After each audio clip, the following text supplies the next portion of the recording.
নতুন সংকটের মুখে যুক্তরাষ্ট্র ও কানাডা। দুই দেশের ঐতিহ্যবাহী বাণিজ্য ও অর্থনৈতিক সম্পর্ক এখন প্রায় তলানিতে গিয়ে ঠেকেছে। এবার মার্কিন প্রেসিডেন্ট ডোনাল্ড ট্রাম্প কানাডার সাথে আর কোনো আলোচনায় বসতে চান না বলেও হুমকি দেন। তিনি কানাডাকে প্রকাশ্যে হুমকি দিয়ে কি বলেছেন, বিস্তারিত জানাচ্ছেন জান্নাতুন নাহার জেরি।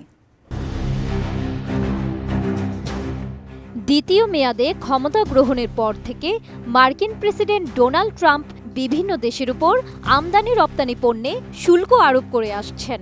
এর মধ্যে প্রেসিডেন্ট ট্রাম্প ঘোষণা দিয়েছেন তিনি কানাডার সঙ্গে সব ধরনের বাণিজ্য আলোচনা তাৎক্ষণিকভাবে বন্ধ করে দিচ্ছেন।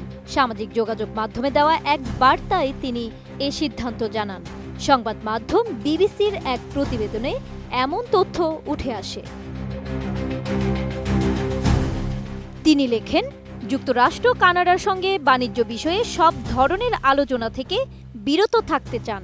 যুক্তরাষ্ট্রের সঙ্গে ব্যবসা করতে গেলে কি শুল্ক দিতে হবে তা আগামী 7 দিনের মধ্যে জানিয়ে দেওয়া হবে। তিনি ক্ষোভ প্রকাশ করে বলেন, কানাডা যেভাবে বড় প্রযুক্তি কোম্পানিগুলোর উপর কর আরোপ করছে তা গভীরভাবে আপত্তিকর।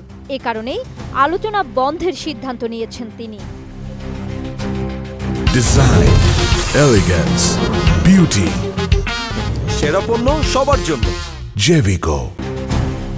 ট্রাম্পের এই ঘোষণার ফলে দুই দেশের মধ্যে একটি সম্ভাব্য বাণিজ্য চুক্তি হওয়ার কথা ছিল, কিন্তু প্রক্রিয়াটি থমকে গেল, যা জুলাইয়ের মাঝামাঝি সময়ে চূড়ান্ত হওয়ার কথা ছিল। সম্প্রতি দুই দেশ একে অপরের পণ্যে শুল্ক আরোপ করেছে।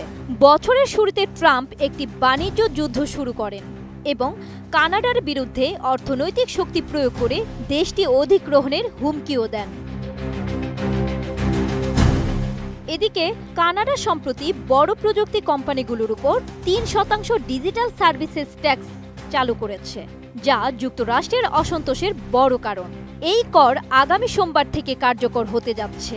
এই করের ফলে আমাজন, অ্যাপল ও গুগলের মতো আমেরিকান কোম্পানিগুলোর বছরে প্রায় $2 বিলিয়ন খরচ বাড়বে বলে ধারণা ব্যবসায়িক সংগঠনগুলোর। তবে কানাডা বলছে তারা এই করনীতি বাণিজ্য আলোচনার অংশ হিসেবেই বিবেচনা করতে চেয়েছিল। নবনির্বাচিত প্রধানমন্ত্রী কার্নি ও ট্রাম্পের মধ্যে সম্পর্ক তুলনামূলকভাবে উষ্ণ হওয়ায় অনেকে আশাবাদী ছিলেন আলোচনায় অগ্রগতি হবে, কিন্তু ট্রাম্পের হঠাৎ ঘোষণা সেই আশায় ধাক্কা দিল। যুক্তরাষ্ট্র বর্তমানে কানাডার সবচেয়ে বড় বাণিজ্যিক অংশীদার। গত বছর যুক্তরাষ্ট্র কানাডা থেকে $400 বিলিয়ন বেশি পণ্য আমদানি করেছে। জান্নাতুন Nahar Jerry, desk report, ATN news.